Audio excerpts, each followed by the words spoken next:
Setelah lewat 2 tahun lamanya, bermimpilah Fir'aun bahwa ia berdiri di tepi sungai Nil. Tampaklah dari sungai Nil itu keluar 7 ekor lembu yang indah bangunnya dan gemuk badannya, lalu memakan rumput yang di tepi sungai itu. Kemudian tampaklah juga 7 ekor lembu yang lain yang keluar dari dalam sungai Nil itu, buruk bangunnya dan kurus badannya, lalu berdiri di samping lembu-lembu yang tadi di tepi sungai itu. Lembu-lembu yang buruk bangunnya dan kurus badannya itu memakan ke-7 ekor lembu yang indah bangunnya dan gemuk itu. Lalu terjagalah Fir'aun. Setelah itu tertidur pulalah ia dan bermimpi kedua kalinya.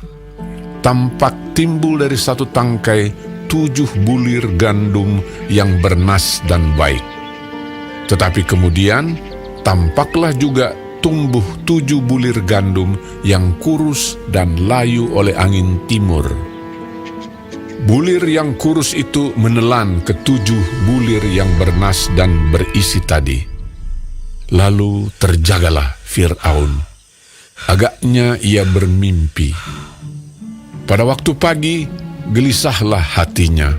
Lalu disuruhnyalah memanggil semua ahli dan semua orang berilmu di Mesir. Fir'aun menceritakan mimpinya kepada mereka, tetapi seorang pun tidak ada yang dapat mengartikannya kepadanya. Lalu berkatalah kepala juru minuman kepada Fir'aun, "Hari ini aku merasa perlu menyebutkan kesalahanku yang dahulu. Waktu itu tuanku Firaun murka kepada pegawai-pegawainya dan menahan aku dalam rumah pengawal istana beserta dengan kepala juru roti. Pada Sabtu malam juga kami bermimpi. Aku dan kepala juru roti itu masing-masing mempunyai mimpi dengan artinya sendiri. Bersama-sama dengan kami ada di sana seorang muda Ibrani, hamba kepala pengawal istana itu. Kami menceritakan mimpi kami kepadanya, lalu diartikannya kepada kami mimpi kami masing-masing. Dan seperti yang diartikannya itu kepada kami, demikianlah pula terjadi. Aku dikembalikan ke dalam pangkatku dan kepala juru roti itu digantung." Kemudian Fir'aun menyuruh memanggil Yusuf. Segeralah ia dikeluarkan dari tutupan. Ia bercukur dan berganti pakaian, lalu pergi menghadap Fir'aun. Berkatalah Fir'aun kepada Yusuf, "Aku telah bermimpi, dan seorang pun tidak ada yang dapat mengartikannya. Tetapi telah kudengar tentang engkau. Hanya dengan mendengar mimpi saja, engkau dapat mengartikannya." Yusuf menyahut Fir'aun, "Bukan sekali-kali aku, melainkan Allah juga yang akan memberitakan kesejahteraan kepada tuanku Firaun." Lalu berkatalah Fir'aun kepada Yusuf, "Dalam mimpiku itu, aku berdiri di tepi sungai Nil. Lalu tampaklah dari sungai Nil itu keluar 7 ekor lembu yang gemuk badannya dan indah bentuknya, dan makan rumput yang di tepi sungai itu. Tetapi kemudian tampaklah juga keluar 7 ekor lembu yang lain, kulit pemalut tulang, sangat buruk bangunnya, dan kurus badannya. Tidak pernah kulihat yang seburuk itu di seluruh tanah Mesir. Lembu yang kurus dan buruk itu memakan ke-7 ekor lembu gemuk yang mula-mula. Lembu-lembu ini masuk ke dalam perutnya. Tetapi walaupun telah masuk ke dalam perutnya, tidaklah kelihatan sedikit pun tandanya. Bangunnya tetap sama buruknya seperti semula. Lalu terjagalah aku. Selanjutnya, dalam mimpiku itu kulihat timbul dari satu tangkai 7 bulir gandum yang berisi dan baik. Tetapi kemudian tampaklah juga tumbuh 7 bulir yang kering, kurus dan layu oleh angin timur. Bulir yang kurus itu memakan ke-7 bulir yang baik tadi. Telah kuceritakan hal ini kepada semua ahli, tetapi seorang pun tidak ada yang dapat menerangkannya kepadaku. Lalu kata Yusuf kepada Fir'aun, Kedua mimpi tuanku Firaun itu sama. Allah telah memberitahukan kepada tuanku Firaun apa yang hendak dilakukannya. Ke-7 ekor lembu yang baik itu ialah 7 tahun, dan ke-7 bulir gandum yang baik itu ialah 7 tahun juga. Kedua mimpi itu sama. Ke-7 ekor lembu yang kurus dan buruk, yang keluar kemudian, maksudnya 7 tahun. Demikian pula ke-7 bulir gandum yang hampa dan layu oleh angin timur itu. Maksudnya akan ada 7 tahun kelaparan.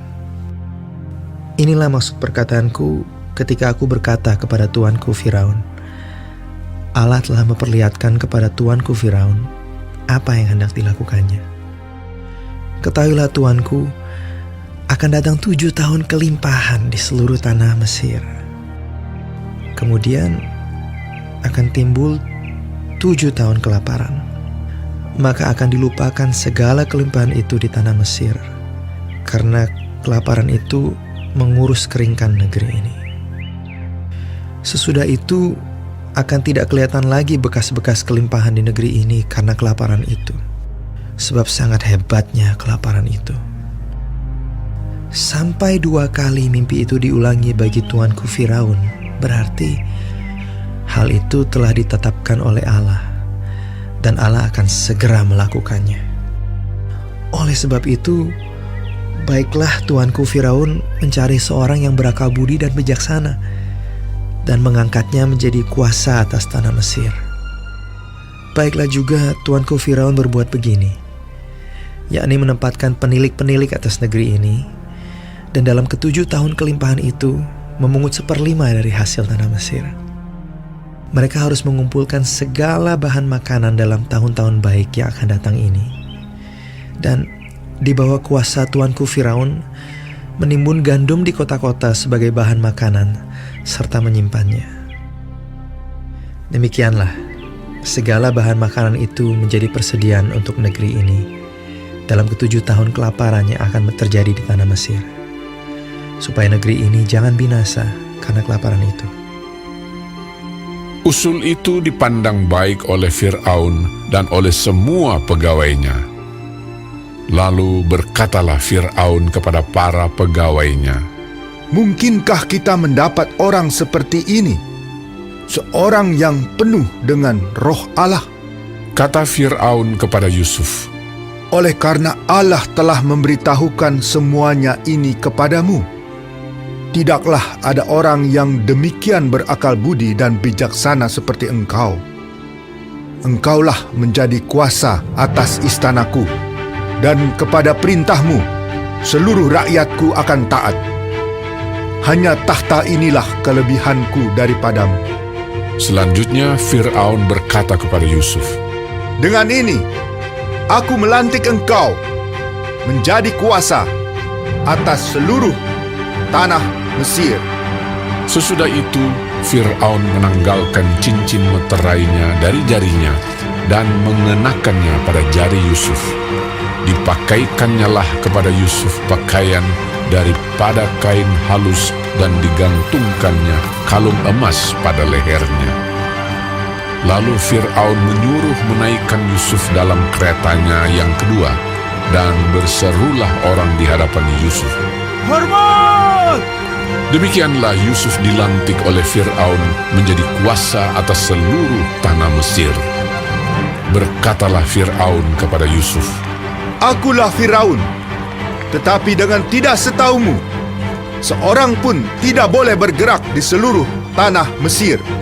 Lalu Fir'aun menamai Yusuf Zafnat Paaneah, serta memberikan Asnat, anak Potifera, imam di On, kepadanya menjadi istrinya. Demikianlah Yusuf muncul sebagai kuasa atas seluruh tanah Mesir. Yusuf berumur 30 tahun ketika ia menghadap Fir'aun, raja Mesir itu. Maka pergilah Yusuf dari depan Fir'aun, lalu dikelilinginya seluruh tanah Mesir. Tanah itu mengeluarkan hasil bertumpuk-tumpuk dalam ke-7 tahun kelimpahan itu. Maka Yusuf mengumpulkan segala bahan makanan ke-7 tahun kelimpahan yang ada di tanah Mesir, lalu disimpannya di kota-kota. Hasil daerah sekitar tiap-tiap kota disimpan di dalam kota itu. Demikianlah Yusuf menimbun gandum seperti pasir di laut, sangat banyak, sehingga orang berhenti menghitungnya karena memang tidak terhitung. Sebelum datang tahun kelaparan itu, lahirlah bagi Yusuf 2 orang anak laki-laki yang dilahirkan oleh Asnat, anak Potifera, imam di On. Yusuf memberi nama Manasye kepada anak sulungnya itu sebab katanya, Allah telah membuat aku lupa sama sekali kepada kesukaranku dan kepada rumah bapakku. Dan kepada anaknya yang kedua diberinya nama Efraim, sebab katanya, Allah membuat aku mendapat anak dalam negeri kesengsaraanku. setelah lewat ke-7 tahun kelimpahan yang ada di tanah Mesir itu, mulailah datang 7 tahun kelaparan, seperti yang telah dikatakan Yusuf. Dalam segala negeri ada kelaparan, tetapi di seluruh negeri Mesir ada roti. Ketika seluruh negeri Mesir menderita kelaparan, dan rakyat berteriak meminta roti kepada Fir'aun, berkatalah Fir'aun kepada semua orang Mesir, Pergilah kepada Yusuf, perbuatlah apa yang akan dikatakannya kepadamu. kelaparan itu merajalela di seluruh bumi. Maka Yusuf membuka segala lumbung dan menjual gandum kepada orang Mesir, sebab makin hebat kelaparan itu di tanah Mesir. Juga dari seluruh bumi datanglah orang ke Mesir untuk membeli gandum dari Yusuf, sebab hebat kelaparan itu di seluruh bumi.